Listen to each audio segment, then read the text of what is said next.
Hey, it's Vlogmas, we're vlogging every day till Christmas. Okay, so I found a list of questions on Tumblr, and I was like, I'll just answer these. But then I read them, and they were all like, tell me about your random hookups, and how do you party? And I don't have any random hookups, and I don't party, so it would be a lot of, don't do that, don't do that, don't do that, which I figured wouldn't be interesting for you. So then I found this other set of questions that's all about books, and I got a degree in English literature, so I think I can handle that one.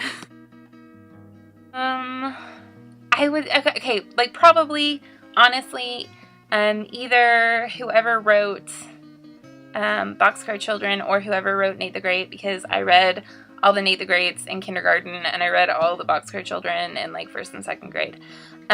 Probably not literally all the Boxcar Children. There are like 178 of those, and I don't think that I read 178 Boxcar Children, but I read a ton of them, so. Let me just say, I don't know that I really think books have sequels. Like, I know sometimes books come in series, but when I think of a sequel, I think of movies, like, originally going to be a standalone movie, but then it was popular, so then they made a second one. And compared to books, which I think when an author writes a series of books, they do so because they're like telling a larger story, you know? My True Love Gave to Me, which is like an anthology of holiday-related romantic comedy type stories. Legends of the Guard. It's cool. I like it because of the cute mice. When the guy in the comic book store showed it to me, I was like, this looks really good. But in my head, I was like, those are adorable. I didn't want to say that, though, because they'd be like, you're lame. Just kidding. They wouldn't have said that about me. They think I'm cool. I don't know. Okay, I'm also reading The First Mary Poppins. I guess, like, probably, like, a hot beverage, like hot chocolate or chai tea latte or whatever. I'm going to say physical books. I have a Nook, and I've read plenty of books on it, and I think it's a fine reading experience. The problem is, do you ever get online to do, like, research or write something or whatever, and then as soon as you get on, you instead are like, I gotta check my Facebook, I gotta check my email, I gotta go on Tumblr, I gotta do this, I gotta do that, I gotta do this. Okay, so I'll turn on my Nook, and I'll be like, I'm gonna read. I turn on my Nook, and then I'm like, I gotta do a modeling gig on Kim Kardashian Hollywood, I gotta check Tumblr, I gotta, beat Candy Crush, whatever. So then I just like waste a bunch of time and I don't get to work, you know? Fictional character you would have dated in high school.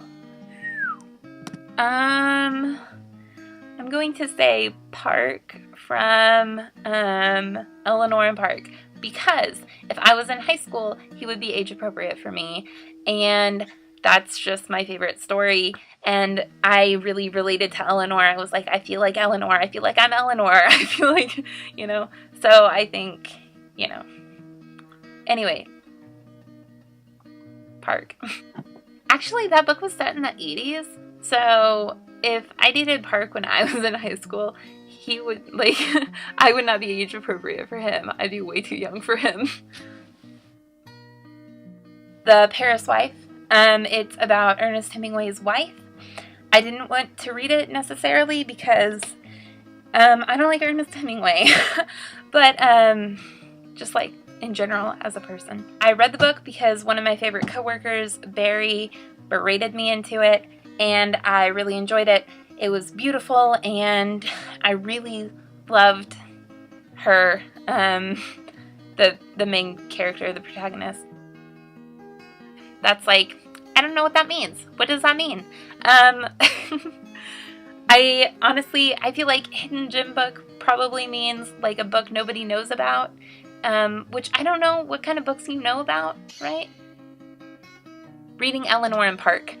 I had never read a book that had a character who I felt looked like me. You know, wild, crazy, curly hair, just like big, and like kind of big that lacked grace, and she felt like she was like totally not beautiful or whatever.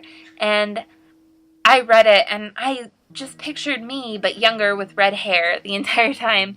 And I'd never read a book with a character like that, like a chubby 16-year-old or whatever, who didn't have to lose weight, you know? Like, I read so many books when I was younger where it was like this close to having the kind of character that I needed to read about to feel like I was lovable and could be considered pretty and whatever. There were so many books that were like this close, but then she only becomes happy when like becoming happy is like intrinsically linked with the fact that she's losing weight, and now she's like thin and pretty, and or at least thinner and prettier. And I just had never felt so well represented, and represented in a way that didn't say, look, here's you and the suggestion that you change, you know? It also helped me to understand just the importance of representation in the media. And so now that's one thing that I'm really passionate about. Anyway, cool, let's go on to the next question. We Were Liars was a book that like a lot of my favorite booktubers talked about, and I thought it was really beautiful, but then I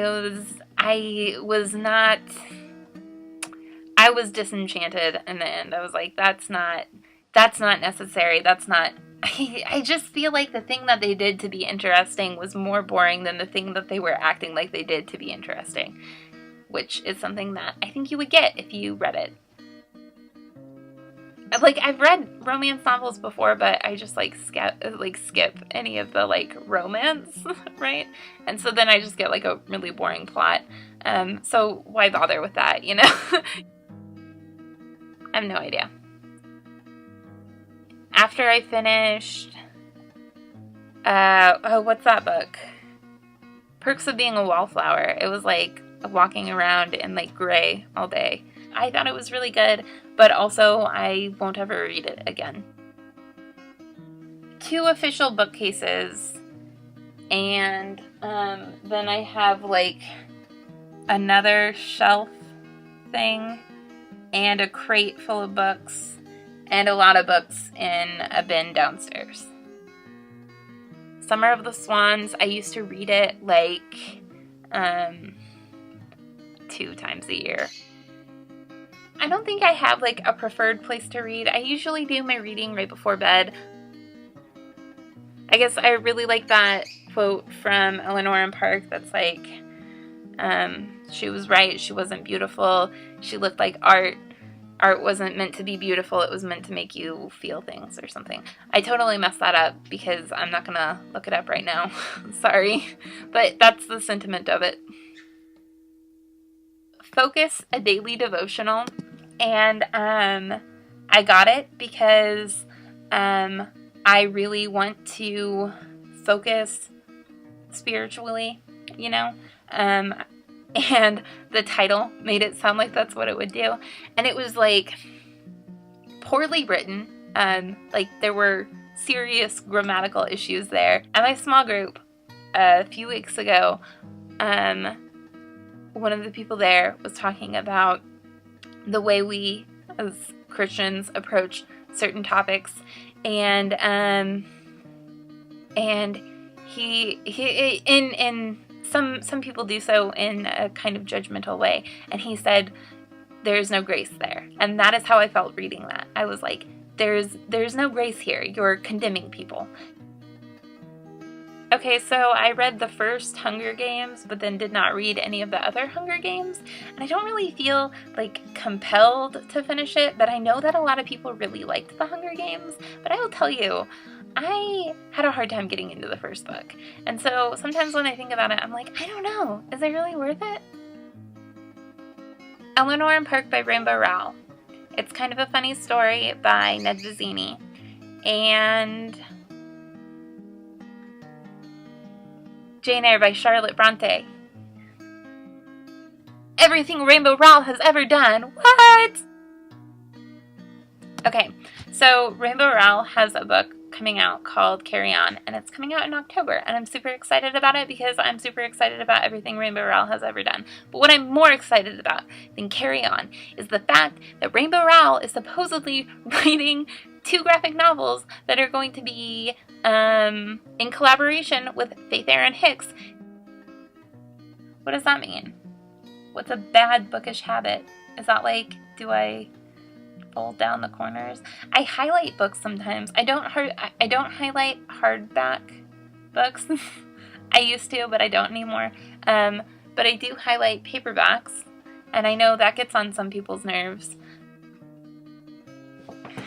Alright, 27th book, Bastard Out of Carolina by Dorothy Allison. I bought this for 20th Century American Lit. We had so many books that semester that we just never got to it. So, I mean, I went to the comic book store 2 Saturdays ago, and I got Lumberjanes, Gotham Academy 2 and 3, and then I also got Tooth and Claw, the second issue of Tooth and Claw, but it's far away, and I feel like I've already had to stand up a lot for this video. If you want to know, like, my last book purchase, I guess that was probably my true love gave to me. Rainbow Rowell has a short story that's like the first one in this book, and that's why I bought it.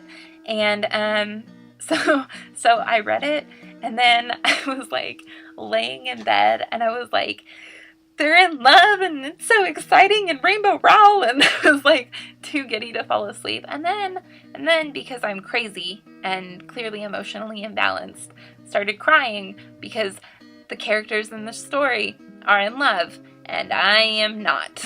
And I was like, I'm gonna die alone, and they're so cute and happy, and I'm gonna die alone, and Rainbow Rowell. I was like this like confused, like half like sad and distraught, half like excited / elated, and then so it wasn't like I was literally reading it and it was keeping me up. It was like I read it and then had this weird chemical break in my brain.